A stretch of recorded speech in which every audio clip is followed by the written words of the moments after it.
But yeah, I miss doing this. I really do. And when we have the guests on and we really get involved in the community, the racing community, we'll get back into this thing. I've been also going to big car shows.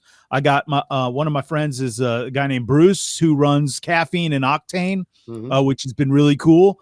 They do it here in Atlanta and in Jacksonville. And more cities to come as well. But there's also the cars and coffees. I know Graham Rahal does it at his performance Yeah, he center does. in Indy, which has been really big. He does it once a Huge. quarter.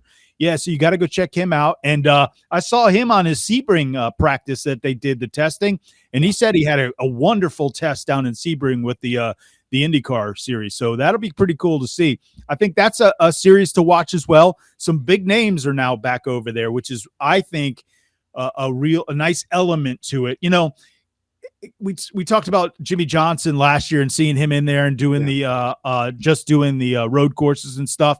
There's talks of him doing the ovals and moving and a more robust schedule, if you will, which I think will be neat. But to me, I'm not sure if Jimmy Johnson, if that's his wheelhouse. You know what I mean? Sure, he wanted to It's try it. Sure, he tough. wants to do it. It is very tough. It is as hard as IndyCar drivers or F1 drivers going to NASCAR.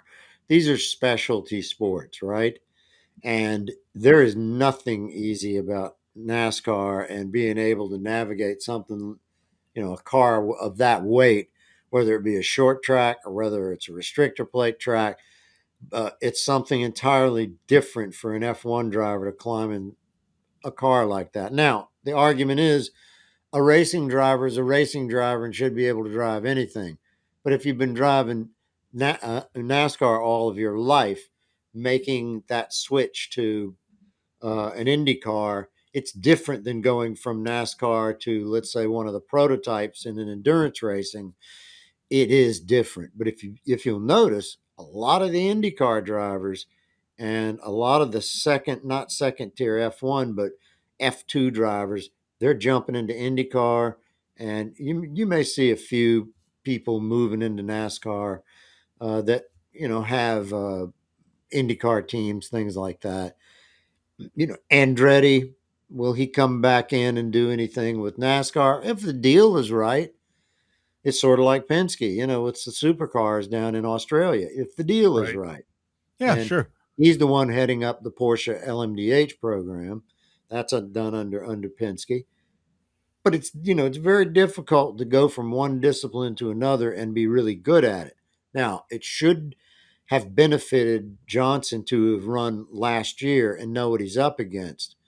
Right. Um, but I'm not sure that. I mean, even at his age, let's face it, it does fall off. The ability to uh, the hand to eye does fall off, and your vision falls off a bit. That little bit of an edge. You can still win an F1 at 40, but it's not quite the same. It's sort of like, I think Coulthard said it best. It's sort of like you reach a point, you no longer, when you go for the gap, it's not there anymore.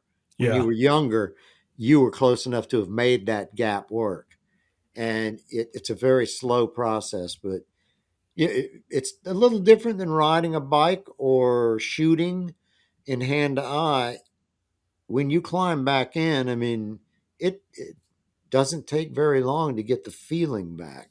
Yeah, but he's also up against, he doesn't know the drivers, like getting in a, even like you mentioned earlier when I did the open wheel stuff and, talked about being in a stock car and you get in an open wheel car, you're looking at the tops of the wheels and you're Yeah. thinking, wow, this is different. I'm really low to the ground and there's not a fender out there. I can go bang somebody. Uh, You don't want to do any of that, right? So he also doesn't know the personality of those drivers next to him. Okay, when I'm next to driver X, he likes to drive you really close and kind of push you to the outside. This driver will give you a little room.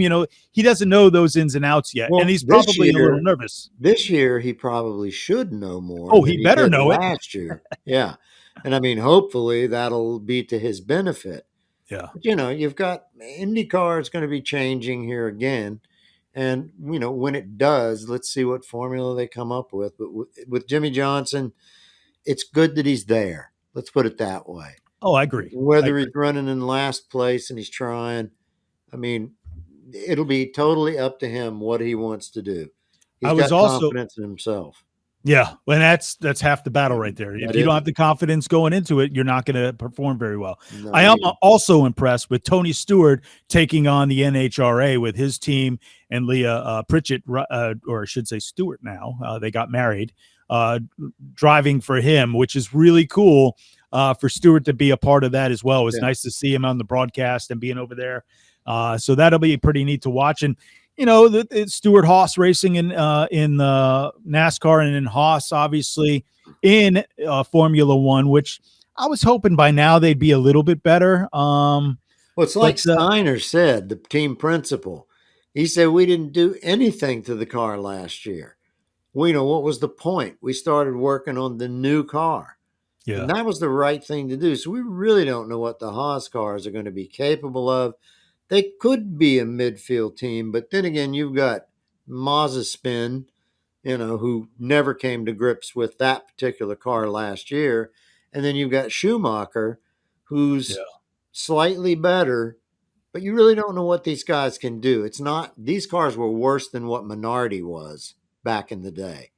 So it's not just wasn't just a last place team. It was way back there last. And they could get nowhere. Now the new car could be a whole different story because you're starting at square one. Are they going to outrun Mercedes? Hell no.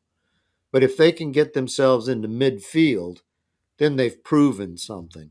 And I mean, the money's coming from Mazepin's father.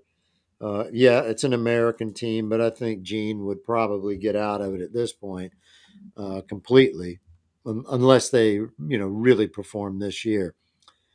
It's expensive, but they've capped them now at what, 140 or 150.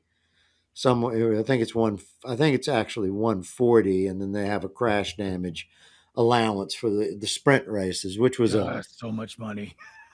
that's weak. I That's know. budget racing for Formula One. They were at $500 million Oh my gosh, to man. run a two-car Ferrari team, 500 million to run Mercedes. It was out of sight, and that was cheaper than what it used to be. I Yeah, mean, when they had spare cars, they could go, crash one and run to the spare car. Those days are long gone. I mean, it's just too expensive. And now the manufacturers are in. They want to be able to showcase their products, their technology, and so they put a cap on it. Let's bring the field closer together, and I think that's what they're doing. Some of the best racing last year, 2021 F1, was in the midfield. Wasn't towards the front, but right. now I think you're going to see Sainz and Leclerc pull up on Red Bull and Mercedes because I am basically assuming I'm making what I would call an educated assumption that the guys that were the players last year, they're going to be the players this year.